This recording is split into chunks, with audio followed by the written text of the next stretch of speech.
দেখো, এটা প্রথমটায় না আমিও ঠিক বুঝতে পারিনি অ্যাকচুয়ালি ঘটনাটা ঘটেছে কি। ছেলেটির বয়স বেশি না, 22-23 বছর বয়স। ঠিক আছে। আর তার হাতে একটা হাঁস, হাঁসটার মুন্ডুটা গলাটা ধরে সে কামড়ে আছে, আর হাঁসটা প্রবল বিক্রমেতে ডানা সাপটাচ্ছে। কাকিমা ওটা দেখে প্রথমে প্রচন্ড ভয় পান, তারপর জোরে গিয়ে ছেলেটিকে পেছন থেকে ধাক্কা মারে। কোনো একটা পার্টিকুলার পজিশনের ব্যাপার বা কিছু একটা হাওয়া টাওয়া লাগিয়ে আসে না অনেক সময়, সেরকম কিছু হবে। কিন্তু ব্যাপারটা তার থেকে অনেক মারাত্মক। একটা মাল্টিপল এনার্জিজ, মাল্টিপল এন্টিটি গোটা বাড়িটার ভেতরে ক্রমশ তাদের পরিমণ্ডল বিস্তার করতে শুরু করে। দ্বিতীয় দিন থেকে এটা বুঝতে শুরু করি যে এখানে একটা বস্তু নয়, একদমই একটা বস্তু নয়, অনেক রকম বস্তুর এখানে অনুপ্রবেশ আছে।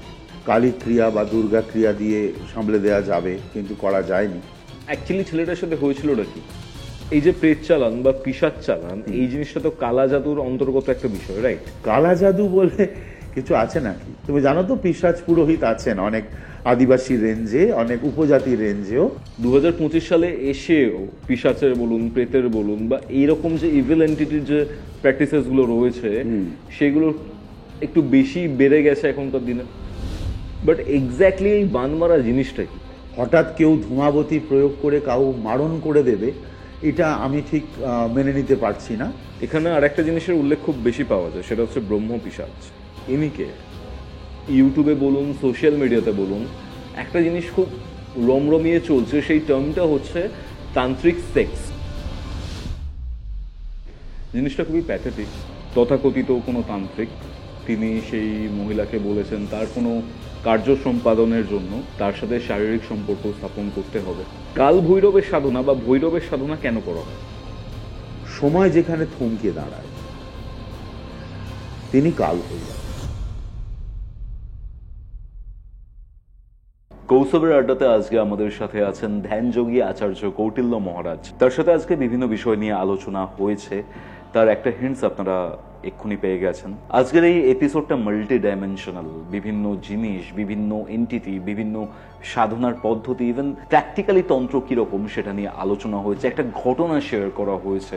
আশা করছি আজকের এপিসোড আপনাদের খুবই ভালো লাগবে। ভিডিওটা ভালো লাগলে অবশ্যই লাইক করে শেয়ার করে দিন। আজকের এপিসোড আপনারা কোথা থেকে দেখছেন সেটাও কমেন্ট করে জানাতে ভুলবেন না। কৌস্তবের আড্ডাতে নতুন হলে সাবস্ক্রাইব করে বেল নোটিফিকেশন অন করে রাখুন, এবং হ্যাঁ, আজকের এই এপিসোড আপনাদের কেমন লাগলো সেটাও কমেন্ট করে জানান। আপনি যদি আমার সাথে এরকমই একটা আড্ডাতে বসতে চান, এরকম একটা পডকাস্টে আপনি আসতে চান, তাহলে যোগাযোগ করুন আমাকে যোগাযোগ করার প্রত্যেকটা ডিটেলস আপনারা ডেসক্রিপশন বক্সে পেয়ে যাবেন। তাহলে চলুন শুরু করছি কৌস্তবের আড্ডার মারাত্মক একটা হরর, অকাল্ট, তন্ত্র নির্ভর পডকাস্ট। কৌস্তবের আড্ডাতে আজকে আছেন ধ্যানযোগী আচার্য কৌটিল্য মহাশয়।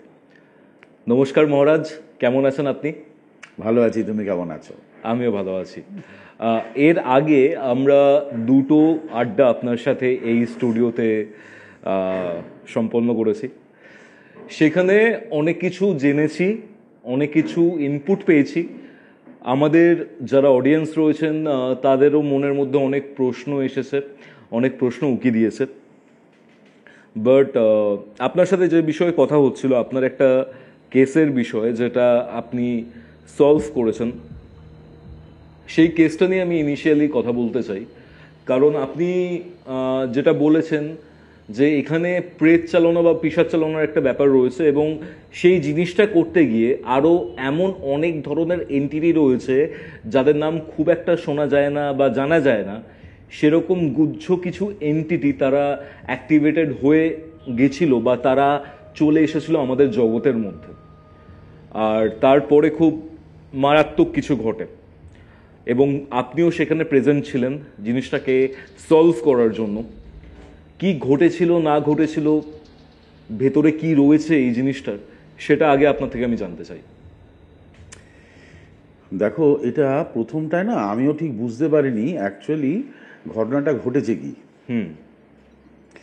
নর্মালি কেউ ধরো বা কোনো রকম একটা যেগুলো অনির্বচনীয়, একটা অপার্থিব কিছু বিষয় যদি কেউ অ্যাফেক্টেড হয়, তার বাড়ির লোক, পরিবার, বন্ধু, আত্মীয় স্বজন তারা ফিল করে যে কিছু একটা ঘটনা তৈরি হয়েছে, যে ঘটনাটা এটা স্বাভাবিকের মধ্যে পড়ে না। কারণ তার আচরণগুলো অনেক গণ্ডগোল। আমি তার আচরণের কয়েকটা ধারণা তোমাকে দিই, তাহলে তোমার বুঝতে সুবিধা হবে। প্রথম যখন দেখা গেল যে ছেলেটির বয়স বেশি না, 22-23 বছর বয়স, ঠিক আছে, আমাদের এই নর্থ বেঙ্গলের দিকে একটি জায়গায়, শহর পুরোপুরি বলা যায় না জায়গাটা, মানে যে জায়গাটাতে এদের বাস শহর থেকে একটু দূরে হয়তো, তা যেরকম হয় পুরনো বাড়ি, অনেকটা মানে অনেক দিনের পুরনো বাসিন্দা, ওদের বাড়িতে না ওই পোলট্রি আছে। আচ্ছা, বাড়ির পেছন দিকে পোলট্রি আছে, বাড়িরই কোনো সদস্য ওই ব্যবসা করেন। আর তোমার এর বাড়িতে অনেকটা পোষ্যও আছে, কিছু বিড়াল কুকুর কিছু আছে। প্রথম যেটা দেখা যায় যে যৌথ পরিবার। ছেলেটিকে প্রথম ওই বোঝা যায়নি ছেলেটির ক্ষেত্রে, যেটা ঘটনা ঘটে সেটা হচ্ছে ওই যে পোলট্রির যে মানে মুরগি বা ইত্যাদি, সেটা না রাত্রির বেলাতে চিৎকার করতে শুরু করে কিছুদিন, মানে কয়েকদিন যাবৎ ডানা ঝটপাটানো, এবং পরের দিন, প্রথমটা কি ওটা আমল দেয়নি, পরের দিনকে তাদেরকে পাওয়া যায় একজন দুজন করে মুরগিকে পাওয়া যায় যেগুলো ছিন্ন ভিন্ন অবস্থায় পড়ে আছে। আচ্ছা, তা এগুলো না তোমার কি হয়, গ্রামগঞ্জের দিকে দেখবে ওই ভাম বেড়াল উৎপাত হয় না, তারপর শিয়াল টিয়ালে এসে টানতে পারে, এরকম হয় অনেক সময়, খাঁচার কোনো দিককে ভেঙেছে বা কোনো জায়গায় ফাঁক পেয়েছে, সেখান থেকে মাথা গলিয়ে দেয়, এরকমটাই প্রথমে ভেবেছিল। কিন্তু কিছুদিনের মধ্যে একটা ভুল ভাঙলো যে ওদের পুকুর আছে, খুব বড় না হলেও আছে মোটামুটি। একদিন সন্ধেবেলা, সেদিনকে ব্যাপারটা, সেই দিনটা খুব ইম্পর্টেন্ট, কারণ ওই দিন কৃষ্ণপক্ষের তোমার চতুর্দশী ছিল। অনেক জায়গাতেই দেখবে ওই সময় কালী পুজোর একটা ফ্যাক্টর থাকে, অমাবস্যার আগের দিন, বুঝতে পেরেছো তো? অনেকে মানতের কালী পুজো থাকে, বা আরো অনেক রকমের অনেক জায়গাতে কোনো গ্রামে বা কোনো জায়গায় দেখবে থান আছে মা কালীর, যেখানে পার্টিকুলার চতুর্দশীর রাতেই পুজো হয়, ঠিক আছে।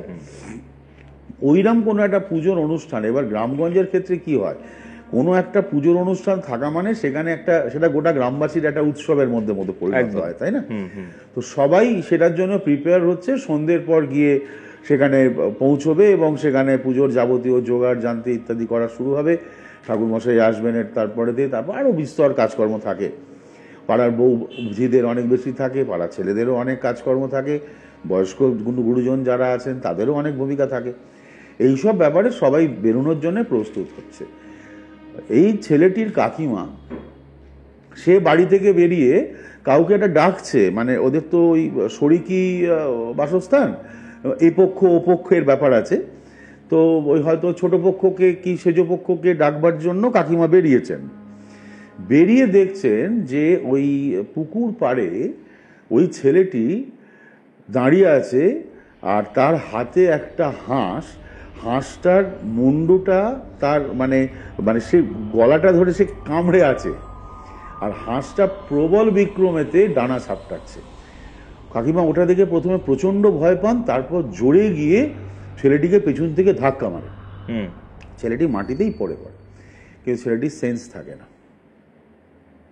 আচ্ছা, এবার তো কাকিমার চিৎকারে তো বাকি সব হইচই হয়ে যায়, তারা দেখে ওই রকম প্রায় অর্ধ রক্তাক্ত অবস্থায় হাঁসটি ছটফট করছে, আর ছেলেটি সেন্স নেই, মুখে রক্ত লেগে আছে ইত্যাদি। এই থেকে শুরু হলো বিড়ম্বনার প্রথম পর্যায়। এবার এটা বিভিন্ন রকমভাবে এটা বর্ধিত হতে শুরু করে, অনেক অসুবিধে তৈরি হয়ে যায়। ছেলেটি যে ঘরে বাস করে রাত্রির বেলাতে, সেই ঘর থেকে অন্য আরো মাল্টিপল ভয়েস পাওয়া শুরু হয়, বহু রকমের আওয়াজ। সে একটি ছেলে একটা বাড়িতে ঘরে যদি থাকে, তা যদি সে ফোনে কথা বলে কি এমনি নিজে কোনো কবিতা আবৃত্তি করে কি বই পড়ে, তাহলেও তো তার গলাটাই শুধুমাত্র পাওয়া যাবে। এক্স্যাক্টলি। এখানে আরো অনেক গলা, সঙ্গে কোনো মহিলার গলাও পাওয়া যাচ্ছে, যে যারা হাসছে বা কখনো ধমকাচ্ছে, বিভিন্ন রকম, যেটা টুকরো বাইরে থেকে যারা আওয়াজ পেয়েছিল তাদের মানে কাছ থেকে আমি যেটুকু শুনেছি।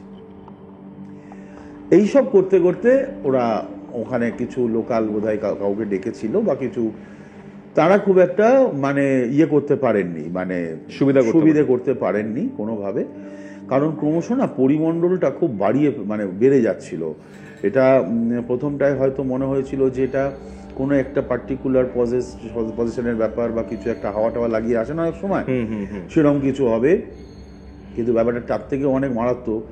এটা মানে অনেক একটা মাল্টিপল এনার্জিস, মাল্টিপল এন্টিটি গোটা বাড়িটার ভেতরে ক্রমশ তাদের পরিমণ্ডল বিস্তার করতে শুরু করে।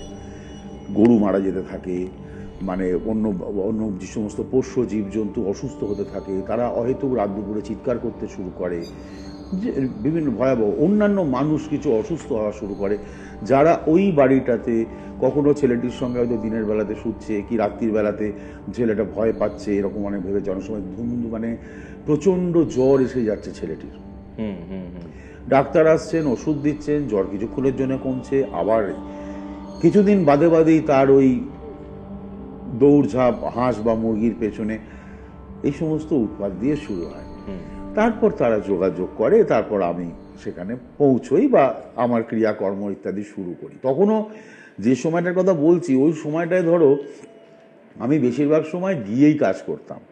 আচ্ছা। তার পরবর্তীকালে এখন ওরকমটা আর প্রয়োজন হয় না, আমি দূর থেকেই করি। ফলে কি হয় যে পীড়িত যে মানুষটি যে এর শিকার হয়েছে তাকে কষ্ট করে নিয়ে আসতে হয় না আমার কাছে, দূর থেকেই হয় তার আত্মীয় স্বজন বা তার পরিচিত কেউ সামনে উপস্থিত থাকলে সেটা করে ফেলা যায়। এরকমভাবেই আমার প্রবেশ ওখানে। এরপর কি হয়? এরপর প্রথমেতে আমি যে ভাবনাটা ভেবে ওখানে গিয়েছিলাম, সেই ভাবনাতে কিছু উপাদান লাগে আমাদের। সেই উপাদানগুলির কয়েকটি আমার সঙ্গেই থাকে, যেগুলো আমি ভেবেছিলাম এই দিয়ে মনে হচ্ছে, কারণ তার আগে বেশিরভাগ ক্ষেত্রেই এই রকম মামুলি কিছু উপাদানে এগুলো চলে যায়। তার কিছু মধ্যে কিছু গাছগাছরা আছে, আরো কিছু আছে উপাদান। মানে ইনিশিয়ালি আপনি কি ভেবেছিলেন, এটা কোনো ডেমনিক পজিশন বা পজিশন ভেবেছিলাম, কিন্তু সেটা যে ওইরকম অনেকটা মানে এন্টিটিস সেখানেতে উৎপাত বাড়িয়ে ফেলেছে এরকম ভাবনাটা আমি নিয়ে যাইনি সেখানে। এটা কত বছর আগের কথা বলছেন? এটা অনেক বছর আগের কথা বলছি, ধরো 96, 97, 98 এরকম হবে, 98 ফিট হবে। আমি জন্মেছি সবে তখন। আচ্ছা আচ্ছা, তারপর তো এবার ঘটনাটা কোথায় দাঁড়ায়? ঘটনাটা হচ্ছে আমি যখন ওখানেতে প্রথম দিনটায় অতটা বুঝিনি, দ্বিতীয় দিন থেকে এটা বুঝতে শুরু করি যে এখানে একটা বস্তু নয়, একদমই একটা বস্তু নয়, অনেক রকম বস্তুর এখানে অনুপ্রবেশ আছে।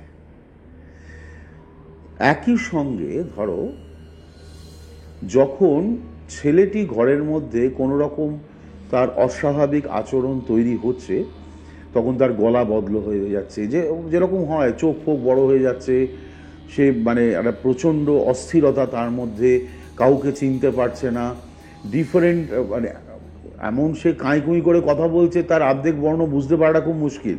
আচ্ছা, মানে সেই যে এন্টিটি আসুক না কেন, সে কি ভাষায় কথা বলছে পুরোটা সেটা আমার বোধগম্য হচ্ছে না, এবং সে একবারে ঝরঝরে বাংলা মোটেও বলছে না, কিন্তু তার গলার স্বর বদল। আচ্ছা, যখন এই ঘটনাটা এখানে ঘটছে তখন একই সঙ্গে ওই পুকুর পাড়ে কোনো হাঁস ছটফট করছে, কিছুক্ষণ বাদে হয়তো সে প্রায় মৃত্যু যন্ত্রণায় ভুগছে, আর একই সঙ্গে ওদের বাগানের ভেতরেতে যে দিকটায় গাছের কলা বাগানটা যে দিকটায় ছিল, ওদের কলা বাগান আছে ভেতরটায়, সেইখানে মনে হচ্ছে মানে গাছের পাতা মানে সে ভেঙে পড়ে যাবে গাছ নুইয়ে। দেখো কোনো বাগানে যদি হাওয়া দেয়, একটা গাছের হাওয়া পাতা বইবে না, সবটারই হবে। মেনলি কলা বাগানটাতেই প্রবলেমটা হচ্ছে। তা তিনটে আলাদা অংশ, প্রায় একই রকম, তিনটে জায়গাতে তিন রকমের অবস্থান একসঙ্গে বুঝতে পারা যাচ্ছে, বুঝতে পেরেছি।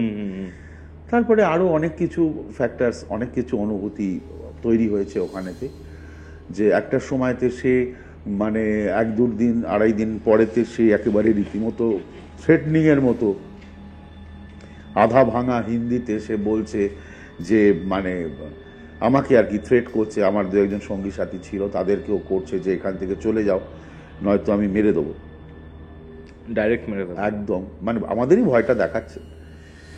তো আর মারলে মারবি, কি আর করা যাবে। তো এই হচ্ছে ব্যাপার। তারপর আমাকে প্রয়োগ বাড়াতে হয়, প্রয়োগের ডিফারেন্স আনতে হয়, কারণ যেটা আমি ভেবে গেছিলাম সেটা তো ওখানে হয়নি, একদমই অন্যরকম বস্তু ছিল। তো সেই জন্যে আমার প্রয়োগ রীতি বদল করতে হয়েছে। আমি প্রথমে ভেবেছিলাম যে কোনো মানে কালী ক্রিয়া বা দুর্গা ক্রিয়া দিয়ে সামলে দেওয়া যাবে, কিন্তু করা যায়নি। তার সঙ্গে আরও ভাইটাল আরও অনেক এনার্জিস, দুর্গারই আরও অনেক পাওয়ারফুল এনার্জিস আছে, সেটা মেনটেন করতে হয়েছে। ঠিক আছে, অনেক কিছু এক্সট্রা কাজ আমার করতে হয়েছে, নইলে ওটার থেকে ম্যানেজ করাটা খুব মুশকিল ছিল। তাতেও নয় করে প্রায় 18-22 দিন চলে গেছে পজিশন থেকে বার করতে। কি বলছেন, এতদিন? প্রচণ্ড। দুর্গার অন্যান্য কি কি এনার্জিস ইউজ ব্যবহার হয়? সবই তো দুর্গা, আমরা সে অর্থে বলি সবই দুর্গা। ধরো বগলামুখী ব্যবহার করতে হয়েছে, ঠিক আছে, আবার ভৈরবের কিছু অংশ ব্যবহার করতে হয়েছে, একদম শেষের দিকে পরপর ধরো আমাদের নরসিংহ এবং বজরংবলী ব্যবহার করতে হয়েছে। ঠিক আছে, অ্যাকচুয়ালি ছেলেটার সাথে হয়েছিলটা কি? সেটার সঙ্গে হয়েছিল যেটা আমি পরবর্তীকালে শুনেছি, এরা বন্ধু বান্ধবরা মিলে বোধহয় কোনো সময় ওদের কোনো পরিচিত হতে পারে, কেউ আত্মীয় স্বজন কেউ মারা গেছিলেন বা ওদের বন্ধু বান্ধব কেউ হয়েছিল, ওরা ওই বসে হঠাৎ সবাই মিলে মনে করেছে যে তাকে আমরা একটু ডাকি দেখি ভূত দেখতে পারি কিনা। এসব হয় না, এরা বয়স বেশি নয় তো, একটা কিছু ভেবেছিল। তা সেই জন্য বোধহয় শ্মশান টশানের কাছাকাছি, গ্রামীণ শ্মশান তো একটু রাফ হয়, তো ওখানটায় হয়তো তারা বসে টসে ওই নিজেদের মতো করে তারা একটু ওই মৃত মানুষটির কথা ভাবনা চিন্তা কিছু করেছিল টরেছিল। এখন ঘটনা হচ্ছে তার মধ্যে এর এফেক্টটা সব থেকে বেশি হাই হয়েছিল, বাকিদের হয়েছিল কিনা আমি ঠিক জানি না, কিন্তু এর এফেক্টটা তো আমি সচক্ষে দেখেছি। এটার বাইরে অন্য কিছু হতে পারে, তার কারণ হচ্ছে ওখানকার যখন এই কাজটা আমি করতে শুরু করি তখন এমন কিছু আমার মনে হয় যে যেটা আমি ওখানে গিয়ে শুনছি যে ওরা এরকম বন্ধুত্ব মানে খেলার মতো করে ওরা কারুর স্মরণ করছিল, তার ফলে কোনো এনার্জিকে ঘাড়ে করে এসছে, ঠিক সেরকমটা আমার পুরোটা মনে হয়নি। আমার মনে হয়েছে এর পেছনেতে কিছু শত্রুতা রয়েছে, সেখানে কিছু বাইপাস করা হয়েছে, যাকে আমরা চালান বলি। চালান মানে প্রেত চালান? হ্যাঁ, প্রেত চালানি। তো সেরকম কিছু করা হয়েছে, এরকমটা আমার মনে হয়েছে, নইলে এরকম এতটা ভয়ঙ্করভাবে ধরে ফেলাটা খুব একটা স্বাভাবিক বিষয় নয়। এখানে আমি ঘটনাটা শুনে যা বুঝতে পারছি বা ইনিশিয়াল অংশটা শুনে যা বুঝতে পারছি, এখানে তো মাল্টিপল এন্টিটি ছিল। মাল্টিপল প্রেত চালানোর সময় কি মাল্টিপল এন্টিটি হয়ে যেতে পারে, ম্যাক্সিমাম সম্ভাবনা থাকে। কেন? ঘটনা কি হয়, যারা প্রেত চালান নর্মালি করেন তাদের ক্ষেত্রে অনেকটা না পোষাপোষি ব্যাপার থাকে আর কি। কিছু প্রেতকে তারা নিজের আবদ্ধ অবস্থানে রাখেন, যারা করেন টরেন আর কি। এগুলো খুব নোংরা ধরনের কাজ, তো যারা এগুলো করতে ভালোবাসেন তারা এরকম কিছু প্রেতকে, কিছু এন্টিটিসকে তারা নিজেদের কুক্ষিগত করে রাখার চেষ্টা করেন। এবার এর জন্য না ইনভোকেশন আছে, এর কোনো মন্ত্র হয় না, স্পেলস আছে। তো ইনভোক করেন করে এই পার্টিকুলার এন্টিটিকে ডিরেকশনাল মুভমেন্ট দেন, অমুক জায়গায় গিয়ে তমুক কাজটা করতে হবে বা তমুককে ধরতে হবে, যা কিছু করতে হবে। এইটা করার সময়তে কি হয়, এনার্জি তার সমধর্মী এনার্জিকে টেনে আনতে পারে। আচ্ছা আচ্ছা।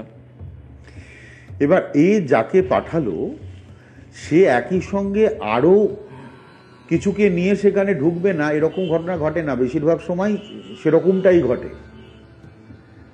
একাধিক প্রেত অস্তিত্বই ঘটে যায় বেশিরভাগ সময়। প্রেত চালান যদি কেউ করে তাহলে যার ওপর চালান করা হচ্ছে, যে চালান করছে সে হয়তো মানে ভাবছে না যে ওখানেতে একাধিক প্রেত প্রবেশ করে অসুবিধে করবে, কিন্তু ঘটনাচক্রে তাই ঘটে যায়। মানে একাধিক প্রেতাত্মার মাধ্যমে পজেসড হতে পারে, অসুবিধে তৈরি করে ফেলতে পারে, ফলে সেটা অনেকটা বিরক্তিকর এবং একটা বাজে ধরনের পরিস্থিতি তৈরি করে যে এটার মধ্যে এফেক্টেড হয় তার। আচ্ছা, আর তার যে কি ধরনের কষ্ট হয়, শারীরিক যন্ত্রণা হয়, যেটা সে প্রকাশ করতে পারে না, অথচ তাকে তুমি বিভিন্ন রকম ভাবে পরীক্ষা নিরীক্ষা চিকিৎসার ব্যবস্থা করেও তুমি জাস্ট অবাক হয়ে যাবে যে তুমি কিছুই তেমন ভাবে পেয়ে উঠবে না যাতে তুমি বলতে পারবে যে না এই কারণগুলোর জন্য তার এই যন্ত্রণা করেছে, এই জ্বালা করেছে, ইত্যাদি ইত্যাদি ইত্যাদি। ওকে, ধরুন কারোর উপর প্রেস চালনা করা হলো, পার্সন এ আছে, পার্সন বি রয়েছে, বাট অনেক ক্ষেত্রে এটা বলে না যে অনেকে রাশি হালকা হয়, রাশি ভারী হয়, এই জিনিসটা কি আদৌ সত্যি? ধরুন পার্সন এ তার রাশি হচ্ছে খুব ভারী, তথাকথিতভাবে তাকে পজেস করা যায় না বা খুব কষ্টকর সেটা। পার্সন বি রাশি হচ্ছে হালকা, তাকে ইজিলি পজেস করে ফেলতে পারে, এই জিনিসটা কি ঠিক? দেখো, রাশি ভারী রাশি হালকা বলে কোনো কথা নেই। এক্স্যাক্টলি। ঠিক আছে, রাশিগুলো যে যে তত্ত্বের ওপর নির্ভরশীল সেগুলো আমাদেরই মানে আমাদের পঞ্চভূত তত্ত্ব, যা পঞ্চভূত তত্ত্বের ওপরেতে ভিত্তি করে রাশি নির্বাচন হয়েছে। কে বেশি শক্তিমান তুমি কি করে বলবে? মাটি না জল না আগুন না আকাশ না বাতাস? সুতরাং কেউ ভারী বা কেউ হালকা এরকমভাবে বলার কোনো যুক্তি নেই। আলটিমেটলি এটা ডিপেন্ড করে যার ওপর চালান ঘটছে তার ভেতরের যে প্রোটেকটিভ সিস্টেম আছে, তার যে অরা লেভেলস, তার যে চক্রের অবস্থান, কতটা কার্মিক লেয়ার্স তার চক্রগুলোকে আটকে রেখে দিয়েছে, তার ভেতরের টক্সিনেশন বা সে তার ভেতর রিসেপটিভিটি কি লেভেলে হাই, এর ওপর ডিপেন্ড করছে সে এফেক্টেড হবে কি হবে না। আচ্ছা আচ্ছা, কারোর বার্থ চার্ট দেখে এটা বোঝা যায় যে তার ডেমনিক পজিশন হতে পারে কিনা বা প্রেতাত্মার পজিশন তার মধ্যে হবে কিনা? না, ওরকম ভাবে খুব একটা বলা যায় না। অনেকে বলার চেষ্টা করেন বটে, কিন্তু সেটা আমি খুব একটা সেটাকে রিলাই করি না। আচ্ছা, এই যে প্রেত চালান বা পিশাচ চালান, এই জিনিসটা তো কালা জাদুর অন্তর্গত একটা বিষয়, রাইট? কালা জাদু বলে কিছু আছে নাকি? হ্যাঁ, মানে আমি যেটা পেয়েছি, মানে আমার এক্সপিরিয়েন্সে সেটা হচ্ছে এটা এখন টার্মিনোলজিতে ঢুকে গেছে হ্যাঁ শব্দটা, তাই না? এই যে তন্ত্রের শটকর্ম রয়েছে বা বিভিন্ন ভুডু ক্রিয়া বা যাই রয়েছে, সেগুলোকে একটা মিলিতভাবে এখানে ব্ল্যাক ম্যাজিক বা কালা জাদু বলে বলা হয় যে এটা কালা জাদু। কর্ম আদপেই কালা জাদু নয়। Exactly exactly. না, ধরুন বশীকরণ করা হচ্ছে, হ্যাঁ, এটা তন্ত্রের তো একটা কর্ম, বা শর্ট কর্মের মধ্যে ধরুন মারণ ক্রিয়া রয়েছে বা উচ্চারণ ক্রিয়া রয়েছে, এই জিনিসটার মাধ্যমে একটা পার্সনকে প্রবলেমেটিক জায়গাতে ফেলা হচ্ছে। এখন কিউমুলেটিভ ভাবে এটাকেই কালা জাদু বলা হচ্ছে। কালা জাদু কি অ্যাকচুয়ালি তাই? দেখো, আমি ঠিক কালা জাদু এই শব্দটার উপরে আমার একটু অ্যালার্জি আছে। আমি এই শব্দটাতে বিশ্বাসী নয়। তার কারণ হচ্ছে এনার্জির কোনো ভালো মন্দ আলাদা করে হয় না। কোনো এনার্জি তোমার ক্ষেত্রে মিত্র সুলভ না তোমার ক্ষেত্রে বৈরী, এটার উপর ডিপেন্ড করছে তুমি তাকে কালো বলবে না ফর্সা বলবে।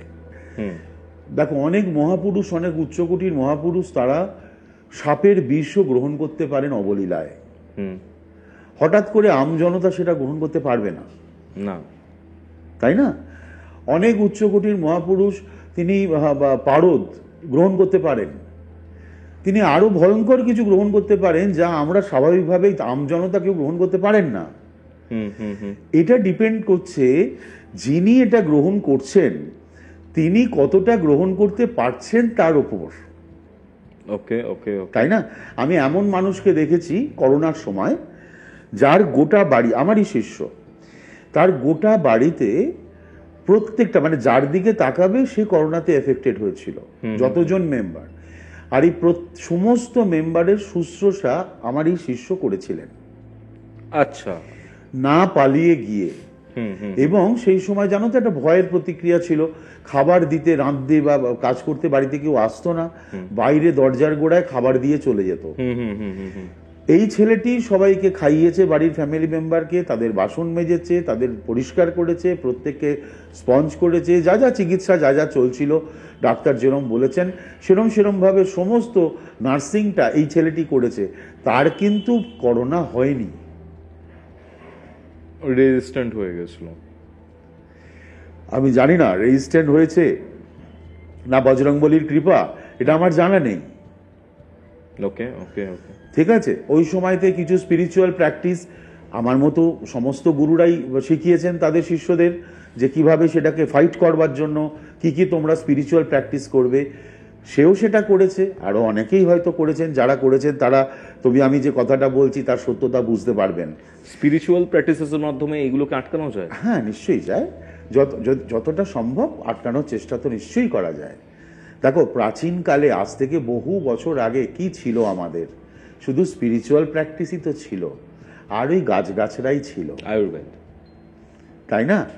গাছগাছরা যখন থেকে মানুষ জানতে শিখেছে, বিদ্যা পেয়েছে, তখন থেকে স্পিরিচুয়াল প্র্যাকটিসের বিদ্যাও পেয়েছে। কারণ গাছগাছরা আয়ুর্বেদিক শক্তি, এই পুরো শক্তিটাই তো ঈশ্বরের দান। একই মাটিতে উচ্ছে নিম পাতা আবার ল্যাংড়া আম, একই মাটিতে হচ্ছে তো, তাই না? এক্স্যাক্টলি। আবার এমন এমন গাছের ফল আছে যা তীব্র বিষ। একদম। অনেক আদিবাসী উপজাতিরা দেখবে তাদের তীরেতে ওই গাছের ফলের বিষ লাগায় তো। একদম। আবার একই সঙ্গে মানুষের জীবন বাঁচানোর মতো যে মানুষ অনেক পরিব্রাজক, যিনি পথশ্রমে ক্লান্ত, সেখানে শুধু গাছপালাই আছে, সেখানের অনেক ফল তাকে প্রাণদান করে। একদম। সুতরাং আমাদের ছিল তো এইটাই। তো সুতরাং হয় না এরকম বলে আমি বিশ্বাস করি না। আমার মনে হয় যদি ঠিকভাবে কিছু প্র্যাকটিসেস করা যায়, কিছু প্র্যাকটিসকে মেনটেন করা যায়, তাহলে হয়তো অনেক জায়গা থেকেই, অনেক স্বাভাবিক সমস্যা থেকে, শারীরিক সমস্যা থেকেও সে নিজেকে একটু একটু করে শক্ত করতে পারবে, একটু একটু করে ভালো রাখতে পারবে। মানে মারণ রোগ যেগুলো রয়েছে বা খুব ডিফিকাল্ট ডিজিজ যেগুলো, সেগুলোকেই ফাইট করার চেষ্টা তো তার শরীরের ইমিউনিটি সে বাড়াতেই পারবে স্পিরিচুয়াল প্র্যাকটিসে। ইমিউনিটি বাড়াতেই পারে স্পিরিচুয়াল প্র্যাকটিসে। বিভিন্ন বিশেষ ধরনের কিছু মন্ত্রোচ্চারণ আছে, যে মন্ত্রোচ্চারণ নির্দিষ্ট রীতিতে, নির্দিষ্ট প্র্যাকটিসে করলে একটা মানুষ অপূর্ব জীবন ধারণ করতে পারে, অপূর্ব জীবন ধারণ করতে পারে। দৈনন্দিন এই আমাদের যেসব খুচরো রোগ হয় না, আজ হাঁচি, কাল কাশি, পরশু পেট খারাপ, এ তো চলতে থাকে না? এই সমস্ত উৎপাত থেকে সে দিব্য ভালো থাকতে পারে। খুব সামান্য কিছু প্র্যাকটিসকে যদি তার গুরুর কাছ থেকে সে শিখে, সে নিজেকে তার মধ্যে রাখে। বুঝতে পেরেছ? ওকে ওকে। আর আরেকটা ছোট্ট জিনিস তোমাকে, এই প্রসঙ্গ যেহেতু উঠলো একটু বলে দিই। সেটা হচ্ছে, দেখো তন্ত্র নিয়ে আমাদের একটা ভয় ভয় ভাবনা সব সময় আছে। একদমই তাই, তাই তো? একদমই তাই। তন্ত্র মানেই একটা ব্ল্যাক ম্যাজিক, একটা ওই মারামারি, কালো কিছু, একটা ভয়ঙ্কর একটা বিষয়, বিরাট বিরাট ভয়ঙ্করতা সবসময় চোখের সামনে হাজির হয়ে যায়। তন্ত্র কিন্তু তার নয়। তন্ত্র হচ্ছে জীবন ধারণ কত সুন্দরভাবে তুমি করতে পারবে ব্যবহারিক জীবনে, প্র্যাকটিক্যাল লাইফে। আমি মোক্ষ সাধনা এই কথায় আসছি না।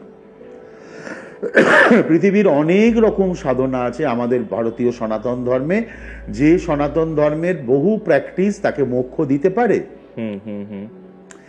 বৈষ্ণবীয় পন্থাতেও হতে পারে, শৈব পন্থাতেও হতে পারে, যোগে হতে পারে। অজস্র পন্থা আছে আমাদের দেশে, আমাদের ধর্মের অজস্র পন্থা। প্রত্যেকেই মোক্ষ লাভের দিকে এগুতে পারেন তার নিজস্ব পন্থায়।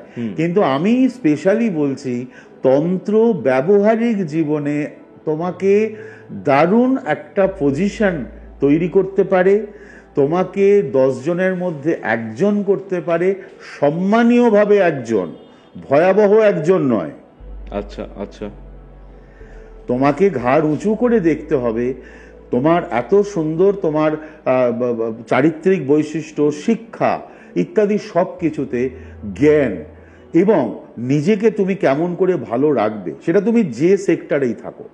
তুমি চাকুরিজীবী হতে পারো, ব্যবসায়ী হতে পারো, কোনো প্রফেশনাল হতে পারো, ডাক্তার, চিকিৎসক, উকিল, যা হোক হতে পারো। তুমি তোমার যে সেগমেন্টে আছো, তোমার তান্ত্রিক প্র্যাকটিস তোমাকে তোমার সেগমেন্টে অপূর্ব জায়গায়, একটা অনেক উঁচু জায়গায় নিয়ে যেতে পারে। সে যে নেতা, যে মন্ত্রী, যে ছাত্র, যে শিক্ষক, যে বিজ্ঞানী, প্রত্যেকের জন্য। ওকে, ঠিক আছে?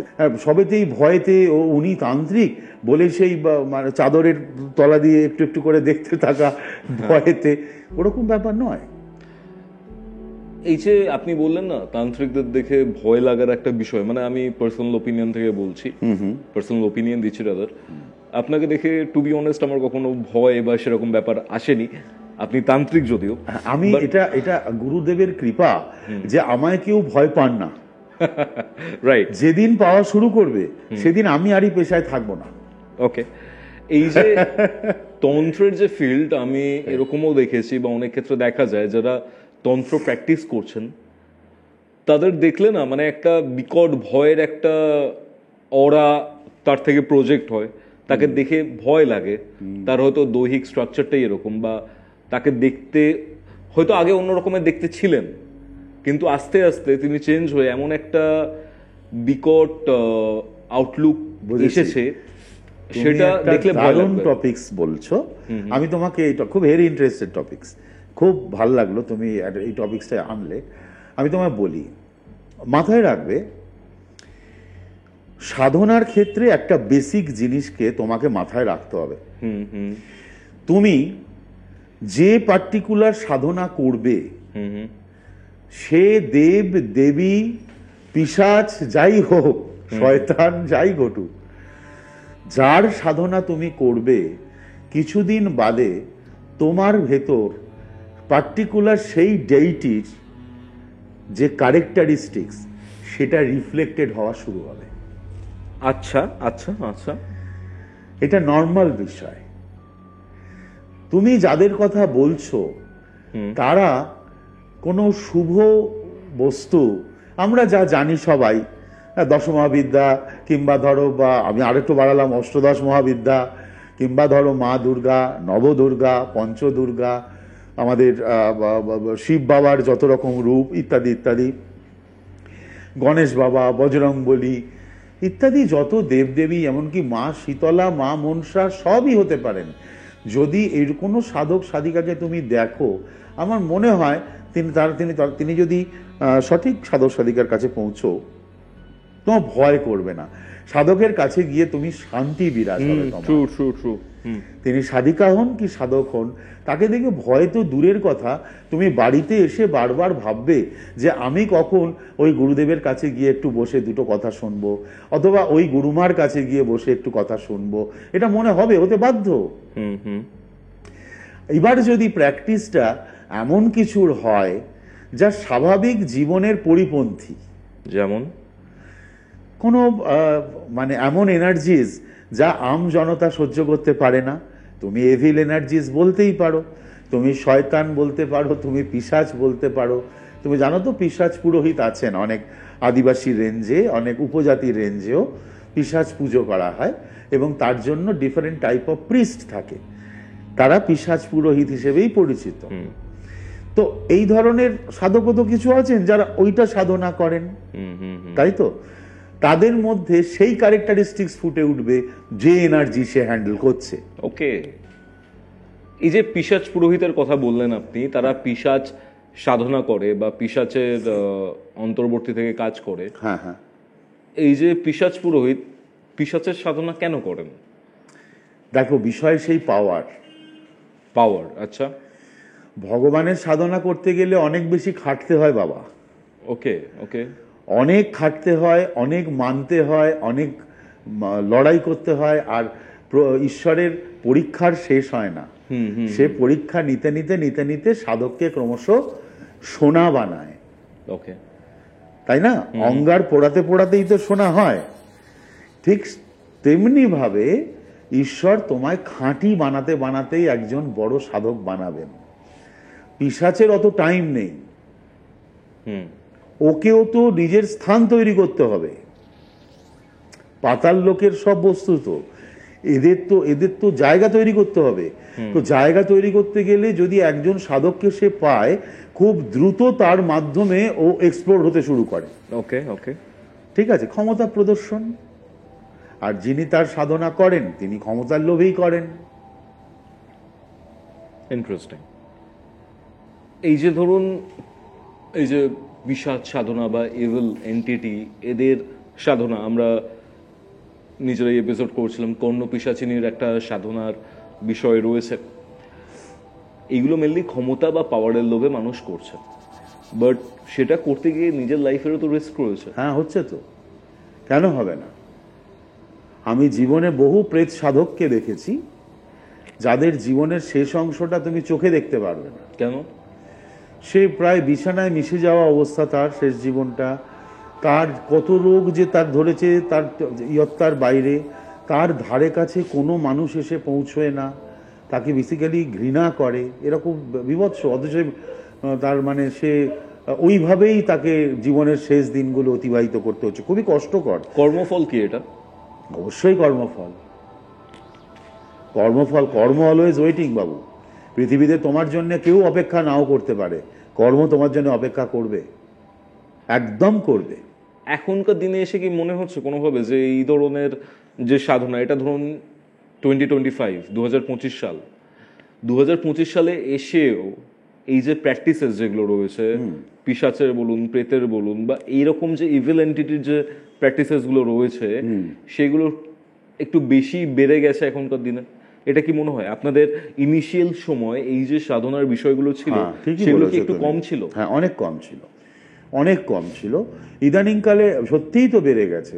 আমি খুব এটাও একটা খুব ইম্পর্টেন্ট তুমি কথা মনে করিয়ে দিলে আমায়।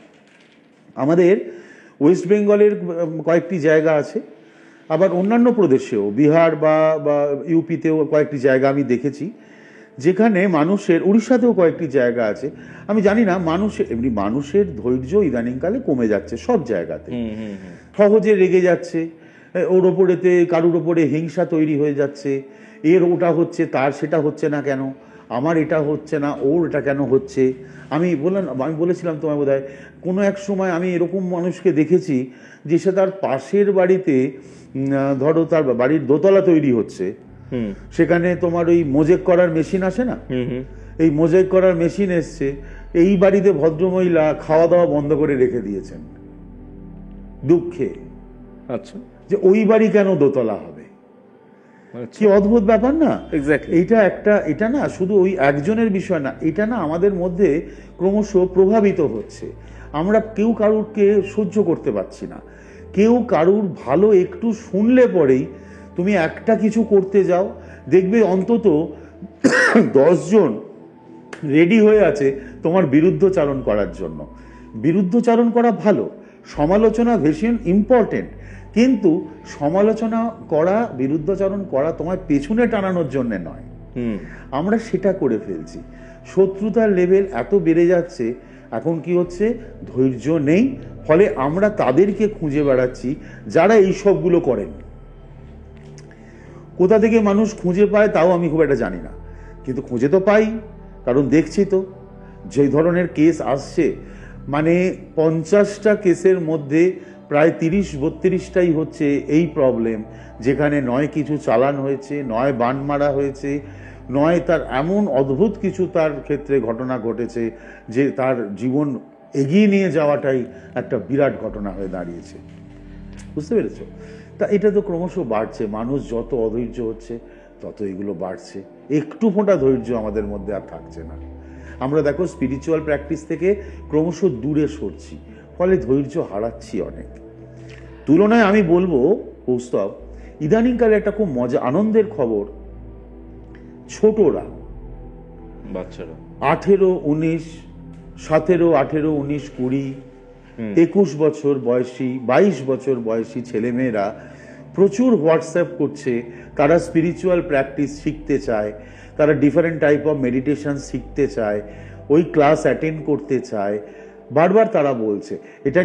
এটাতে আমি খুব আনন্দিত, এবং আমি খুব শীঘ্র একটা এরকম প্রজেক্ট আনতে চলেছি, যেখানে শুধুমাত্র যারা স্টুডেন্টস, বয়সের একটা লিমিটেশন থাকবে, ওই তাদের জন্য বিশেষ সাধনা বা বিশেষ স্পিরিচুয়াল প্র্যাকটিস আনবার জন্য, সেটা তাদের জন্যই ডিজাইন করার চেষ্টা করছি। কারণ এদের মধ্যে উৎসাহটা বাড়ছে, এটা খুব ভালো খবর। কারণ যত বেশি, এরাই তো ভবিষ্যৎ আগামী দিনের, যত বেশি ছেলেমেয়েরা উদ্বুদ্ধ হবে, তাদের দেশকে চিনবে, তাদের সনাতন অবস্থানকে চিনবে, আমাদের পেছন দিক বেদ পুরাণ, আমাদের তন্ত্রশাস্ত্র, আমাদের সমস্ত গাথাগুলোকে ভালো করে বুঝতে চেষ্টা করবে, তত আমরা অনেক বেশি উন্নত হব, তাই না? আমরা যত বেশি আমাদের দেশকে বুঝবো, আমাদের সংস্কৃতিকে বুঝবো, তত বেশি না আমরা উন্নত হব। আমরা তো বুঝবো সত্যি আমাদের কত কি আছে। মানে ব্রিটিশ রাজ যখন আমাদের ওপর ছিল 200 বছর, এই সময় শিক্ষার যে প্যাটার্নটা ছিল সেটা কমপ্লিটলি চেঞ্জ করে দেওয়া হয়েছিল। একটা চাকরি যাতে ভালোভাবে করতে পারে, ওদের দেশ চালাতে যাতে সুবিধা হয়, সেই হিসেবে শিক্ষাটা ডিজাইন হয়েছিল। বাট তার আগে একটা পার্টিকুলার টাইম অবধি ভারত পৃথিবীর জিডিপিতে যা কন্ট্রিবিউট করতো সেটা অতুলনীয়। আর সেটা কিন্তু এই বেদ পুরাণ এইসব সনাতন ধর্মের শিক্ষার মাধ্যমে। আমাদের দেখো, আমাদের তো বেদে তো সেই চতুরাশ্রমের ফ্যাক্টর রয়ে গেছে। ছোটবেলা থেকে সে গুরুগৃহে গেল, ব্রহ্মচর্য অবস্থান, তারপর গার্হস্থ, এরকম ভাবে বানপ্রস্থ, সন্ন্যাস, পরপর 4 ভাগে তার লাইফস্টাইলকে তৈরি করে দেওয়া হলো। লাইফস্টাইলকে এমন একটা ছন্দে বেঁধে দেওয়া হলো যে তুমি এদিক ওদিক করতে পারছো না। তোমার যে কোনোভাবে মানে আমরা বলি না কুসঙ্গে পড়ে গেছে, হেন তেন, কুসঙ্গ হবার রাস্তা নেই তো। সবাই যদি ঠিক ঠিক শিক্ষা পেতে থাকে আস্তে আস্তে, তাহলে সঙ্গ কি করে কু হবে? ওকে ওকে ওকে আপনি খুব ইন্টারেস্টিং একটা কথা বললেন এখানে, সেটা হচ্ছে বান মারা। হ্যাঁ, এই বিষয়টা নিয়ে অনেক শুনেছি, অনেক ইউটিউবে ভিডিওসও রয়েছে, সবকিছু রয়েছে। হ্যাঁ, বাট এক্স্যাক্টলি এই বান মারা জিনিসটা কি? ওটা একটা প্রক্রিয়া, যারা মারেন টারেন। বান কথাটা এটাও কিন্তু এক ধরনের চালান। আচ্ছা, কি চালান করা হয় এখানে? এখানেও কিছু নেগেটিভ ফ্যাক্টর চালান করা হয়, যাদেরও ওই একই রকম ডিরেকশনাল মুভমেন্ট দেওয়া হয়, এবং এরা ওই তোমার ওই শরীরে জ্বালা যন্ত্রণা বার বৃদ্ধি আটকে দেওয়া, কখনো কোনো সময় তাদের ইউরিনাল ট্রাবল তৈরি করে দেওয়া। অনেককে, আমার কাছে এরকম অনেক ক্লায়েন্ট এসছে যারা দীর্ঘ সময় ঘন্টার পর ঘন্টা বাথরুমে বসে থাকে, প্রায় একদিন প্রায় তাদের বাথরুম কমপ্লিট হয় না। ডায়াবেটিসের জন্য হতে পারে? না না না না, তার চিকিৎসা পত্র সমস্ত কিছু চলছে, ঘটনা একই। ওকে, ঠিক আছে। এটা এটা এটা এটা একটা সমস্যা। এই ধরনের ক্ষেত্রে এই ঘটনা ঘটে, শরীরের নিচের দিক এফেক্টেড হয় মেনলি। কোনো চালান, বানমারাও এক ধরনের প্রেত চালান। আচ্ছা, বানমারা কোনো একটা আলাদা বস্তু নয়, বুঝতে পেরেছো? ওটার জন্য যে বেস হিসেবে ব্যবহার হয় সেটা হচ্ছে ওই আগে তো খুব অ্যাভেলেবেল ছিল মানুষের মাথার ওই আধপোড়া খুলি, যেগুলো আর কি চিতায় পোড়ানো হতো। তো তখন তো পুরোটা পুড়তো না, হয়তো অত কাঠই বা কোথায় পাবে মানুষ, আধপোড়া হয়ে পড়ে থাকতো। তার থেকে ওই খুলি জোগাড় করতো, কেউ বা শ্মশানে ছাই জোগাড় করতো, করে তার উপর একটা লোহার শিক বানানো হতো। শিকটার মাথাটা অনেকটা তীরের মতো হয়। আচ্ছা, ওই বানের মতোই আর কি দেখতে। ওকে, ওটা রাখা হয়, রেখে এবার ওদের কিছু রিচুয়ালস থাকে, সেই রিচুয়ালস অনুসারে ওরা ওটাকে পালন করে, এবং পার্টিকুলার যাকে ওরা টার্গেট করে, বা কোনো বাড়িকে, কোনো প্রপার্টিকে, কোনো ব্যক্তিকে করে, এইবার সেই চালানপত্রগুলো সিস্টেমটা ওদের শুরু হয়। প্রপার্টিতেও বান মারা যায়? হ্যাঁ, একটা প্রপার্টি, তুমি যতটা জায়গা জুড়ে রয়েছো, তুমি দেখবে কারুর ক্ষেত্রে এরকম ঘটনা আমি পাই, এরকম প্রচুর কাজ আমি করেছি। যারা ধরো মাছের চাষ করেন, একটা তো ধরো কেউ শত্রুতা করছে তার পুকুরে বা ইয়েতে, সেখানে বিষ মিশিয়ে দিচ্ছে, এসব তো বাজে নোংরামি তো আছেই। ওগুলো বাদ দিয়েও অনেক ঘটনা ঘটে। খুব কষ্ট করে মাছের ফলন করার জন্য তাদের বাড়িরই হয়তো পুকুর, অনেক বড় পুকুর, সেখানেতে তারা ডিম ফেলছেন, মাছের চারা ফেলছেন, যথেষ্ট যত্ন করছেন, তারা অভ্যস্ত মাছ চাষে। ফলন হচ্ছে না, আটকে যাচ্ছে, ফলন আটকে যাচ্ছে। মাছ একটু বড় হওয়ার পরেতে মরে যাচ্ছে, ছোট অবস্থাতে মরে যাচ্ছে। অথচ জলের কোনো ট্রাবল নেই, তারা কলকাতা থেকে বা বিশেষজ্ঞ নিয়ে গিয়ে জলের পরীক্ষা করাচ্ছেন, করছেন, কোনো অসুবিধা নেই। এগুলো এই ধরনের এফেক্ট। ওকে ওকে, ঠিক আছে। কোনো বাড়িতে কেউ রয়েছেন, সে বাড়িতে টিকতে পারছেন না, বাড়িতে লাইন দিয়ে অসুস্থতা শুরু হয়ে যাচ্ছে। আমি এরকম কাজ প্রচুর করেছি, লাইন দিয়ে অসুস্থতা শুরু হয়ে যাচ্ছে। কেউ বাড়িতে ঠিক নেই,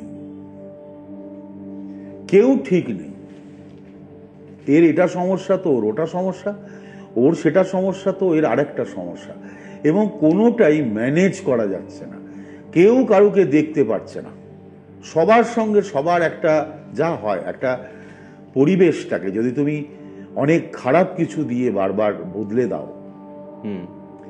তাহলে কি করে সুসম্পর্ক বজায় থাকবে, আর সুস্বাস্থ্যই বা কি করে চলবে, ওই বাড়ির অর্থনীতিই বা কেমন করে এগুবে?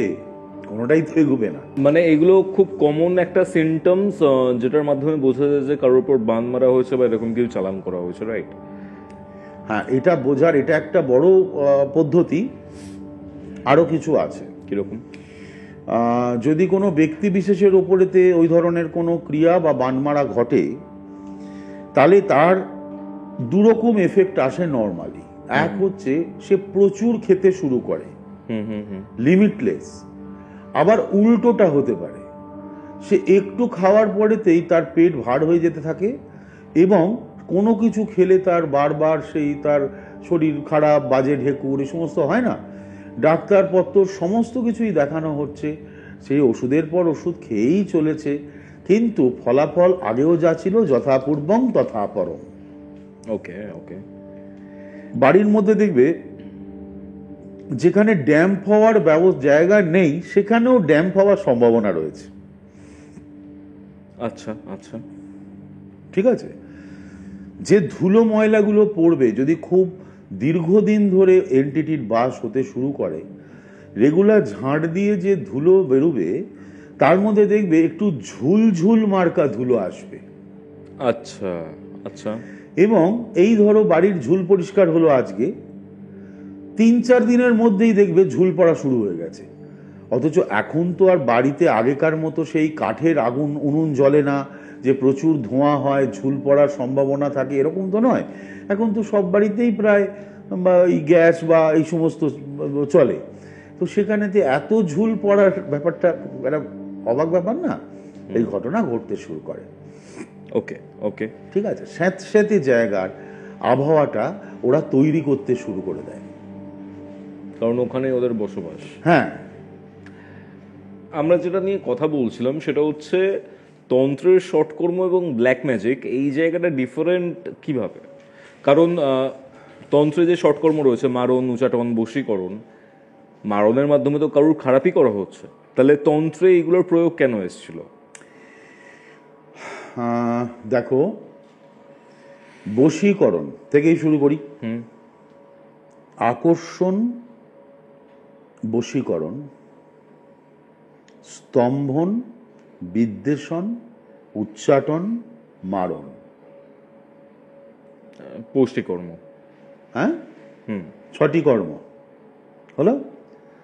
আকর্ষণ, বশীকরণ। এই আকর্ষণকে অনেকে মোহন বলেন, ঠিক আছে। আকর্ষণ, বশীকরণ, স্তম্ভন, বিদ্বেষণ, উচ্চাটন, মারণ। প্রথম ফিগার আকর্ষণ। মূল তান্ত্রিক ব্যাখ্যা কি? আকর্ষণ কিসের সঙ্গে? তুমি যে সাধনায় ব্রতী হয়েছ, সেই পার্টিকুলার এনার্জি বা ডেইটির সঙ্গে নিজেকে, নিজের আকর্ষণ তত্ত্বকে বাড়ানো। আচ্ছা। অর্থাৎ ধীরে ধীরে প্রেজেন্টেবল হওয়ার প্রচেষ্টা। কোথায় প্রেজেন্টেবল? অর্থাৎ প্রেজেন্টেবল টু দ্য কসমস, ব্রহ্মাণ্ডের কাছে, ব্রহ্মাণ্ডের সঙ্গ লাভের জন্য। দেখো, তুমি যারই পুজো বা সাধনা করো, তিনি নয় ব্রহ্মময়, গোটা ব্রহ্মাণ্ডের অধিকর্তা, অথবা তিনি ব্রহ্মময়ী। তাহলে গোটা ব্রহ্মাণ্ডই তিনি। তাহলে ব্রহ্মাণ্ড কাছে তুমি আকর্ষিত হবার মতো উপাদান, প্র্যাকটিস নিজেকে শুরু করতে হবে। এইবার ধীরে ধীরে ব্রহ্মাণ্ড তোমার দিকে আকর্ষিত হওয়া শুরু করবে, দ্যাট ইজ বশীকরণ। ওকে ওকে ওকে, ঠিক আছে। আসি স্তম্ভনে। কিসের স্তম্ভন? স্তম্ভন হচ্ছে প্রবৃত্তির। তন্ত্র প্রবৃত্তি থেকে নিবৃত্তির যোগ। এবার প্রবৃত্তিকে তুমি দড়াম করে স্তম্ভন করতে পারবে না, আস্তে আস্তে তাকে ডিটাচমেন্টে নিয়ে যেতে হয়, খুব স্লো প্রসেসে। ওটাও সাধন প্রক্রিয়া। তাতে অনেক ব্রত পালন থাকে, সংযম থাকে, অনেক কিছু থাকে, তান্ত্রিক প্র্যাকটিসেই থাকে। আচ্ছা। তান্ত্রিক প্র্যাকটিসে এরকম নয়, একটা মানুষের ধারণা ইদানিংকালে হয়ে গেছে, কেন হচ্ছে আমি জানি না, যে তন্ত্রের প্র্যাকটিস মানে উচ্ছৃঙ্খলতা। তা কিন্তু নয়। তন্ত্রের প্র্যাকটিস ভেরি মেথডিক্যাল। এবং এটার মধ্যে একদম সুসংবদ্ধ টেকনিক্স আছে। সেই টেকনিক্সকে আয়ত্ত করতে করতে যেতে হবে তাকে। তার মধ্যে প্রাণায়াম, মন্ত্রোচ্চারণ, আরও অজস্র বিধি আছে। করতে করতে সে কি করবে, সে আস্তে আস্তে নিজেকে বিভিন্ন দিক থেকে, অর্থাৎ আমরা তো চারিদিকে বড্ড ব্যপ্ত, এদিকটা দেখছি, ওদিকটা ভাবছি, তার কথা ভাবছি, কোনো কিছু আমরা দেখবে একটা জিনিস ফোকাস করতে পারি না, একটা কথা ভাবতে ভাবতে আরো 50টা কথা মাথার মধ্যে ভিড় করতে থাকে। ধীরে ধীরে স্তম্ভন প্র্যাকটিস হতে হতে আস্তে আস্তে তুমি ফোকাসড হওয়া শুরু করবে। হলো, সেটাই বিদ্বেষণ কি? এটা স্তম্ভন। ওকে, এরপরে আমরা আসছি বিদ্বেষণ। কিসের প্রতি বিদ্বেষণ? কোনো কিছু আমার পেতেই হবে, করতেই হবে, অমুকের তমুকটা হয়েছে, আমাকে ওটা পেতেই হবে। তোমার লক্ষ্য থাকা দরকার, তোমার উচ্চাসা থাকতেই পারে। তোমার উচ্চাসার সঙ্গে কিন্তু এটা রিলেট করা যাবে না যে অমুকের হয়েছে মানে আমার হতে হবে। আমাকে যদি উচ্চাসা তৈরি করতে হয় তাহলে আগে ভাবতে হবে আমার লিমিটেশন, আমি কতটা যোগ্য এবং কোন কোন বিষয়ে যোগ্য, কোন জায়গাটায় আমার ল্যাক আছে সেটাকে আমাকে রেডি করতে হবে, করে আমি আমার এইমের দিকে ছুট লাগাবো, অন্যকে ঈর্ষা করে নয়। অর্থাৎ আমি আমার এই যে সবখাই প্রবৃত্তি সেটার সঙ্গে বিদ্বেষণে বসবো। আচ্ছা, এবার উচ্চাটন। উচ্চাটন হচ্ছে আকুলতা, তার প্রতি আকুলতা, যে তোমার আরাধ্য কিংবা আরাধ্যা, তাকে বলে উচ্চাটন। আর মারণ একদম ফাইনাল পর্যায়ে সমস্ত থেকে ডিটাচমেন্ট, সমস্ত প্রবৃত্তির মারণ। শুধুমাত্র যার তুমি পূজারী বা যার তুমি সাধক, তার সঙ্গে একাত্ম হওয়ার গেটওয়ে। সেটা দেহের মৃত্যু দিয়ে নয়, সেটা জ্ঞান দিয়ে। ওকে ওকে ওকে, এটা তো একটা পার্টিকুলার এক্সপ্লেনেশন, বুঝতে পারছি আমি কিভাবে এইগুলোর বিষয় এসছে। বাট এখন এটাই কিন্তু শাস্ত্রটা। হ্যাঁ, বাট এখন তো অ্যাকচুয়ালি তন্ত্রের মাধ্যমে এইগুলোকে লেজিট ভাবে করাও যায় বা করা হচ্ছে। কারোর ওপর মারণ ক্রিয়া করা হলো, কাউকে স্তম্ভন করে দেওয়া হলো, সেগুলো তো প্র্যাকটিক্যাল লাইফে দেখা যায়। তন্ত্রের মাধ্যমে তো এগুলো করা সম্ভব, রাইট? এখানেতে একটু ডিফার করছি। এইটা ঠিক তান্ত্রিক প্রয়োগ দিয়ে হয় না, ওটাও কিন্তু ওই চালান প্রয়োগ।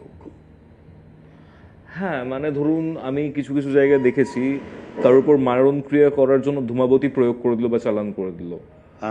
ওইরকম ভাবে করাটা সম্ভব কিনা এই বিষয়ে আমার ডাউট আছে। তার কারণ ধূমাবতী যে সে দেবী নন, একদমই নন।